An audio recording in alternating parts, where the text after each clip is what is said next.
Hello, and this is my submission for the mending project. It's a little bit of a cheat because this is something that is already mended, so I'm not going to mend it live, but it was a mending process that was quite important to me. This is an SM58 microphone. It's the first microphone I ever bought. I bought it in 1995. It cost me 150 quid, which was a lot of money back then. And you can actually buy these for less than that now, which says something. They're about 100 quid, I think, now. But I've been incredibly attached to this microphone.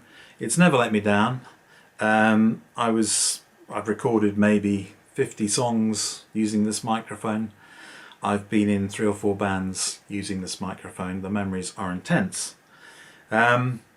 This is regarded as a kind of bulletproof mic, but eventually something did go wrong. And what happened was, I don't know if you can see this little screw that's on here. Can you see that little screw? That came loose. And so I was doing a gig and I pulled out this lead. I pulled out this lead from here, and the screw didn't hold. This pulled out all the wiring. And most of it was fine, but there was one wire, sorry, that just came away, and it was a yellow wire and it was just sitting loose. So it was pretty obvious what needed to be done. It was a soldering job that had to be soldered back onto the fitting. But I was pretty sure that that was something I couldn't do myself. So I happened to live in a place called Frome, which is a very well, sexy place to be, I suppose. And of course, like all sexy places, it has its own repair cafe, where you can actually take along things that you'd like to get repaired, and professional repairers will sort them out for you. So I took along my microphone, and I met a wonderful guy who had solder. You know, he was the solder king, effectively. And it was definitely a two-person job. I had to hold the wire in place here while he did the soldering. There was also quite a strange problem in that this little screw that I told you about, it's a reverse screw, so normally clockwise is in and anti-clockwise is out, but this was the other way around, and that completely bamboozled us for about 5 minutes. But anyway, soldering done, checked it out, beautiful, donation, home, and I'm ready for another 25 years, so that's really good.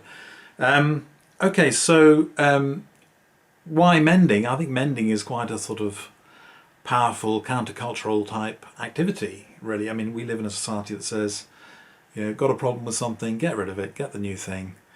And in fact, even if the old thing is still working, get rid of it because you want the new thing. And that, I think, there's something deeply wrong about that.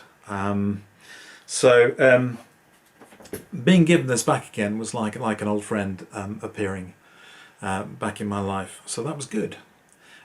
Can everything be mended? I think not.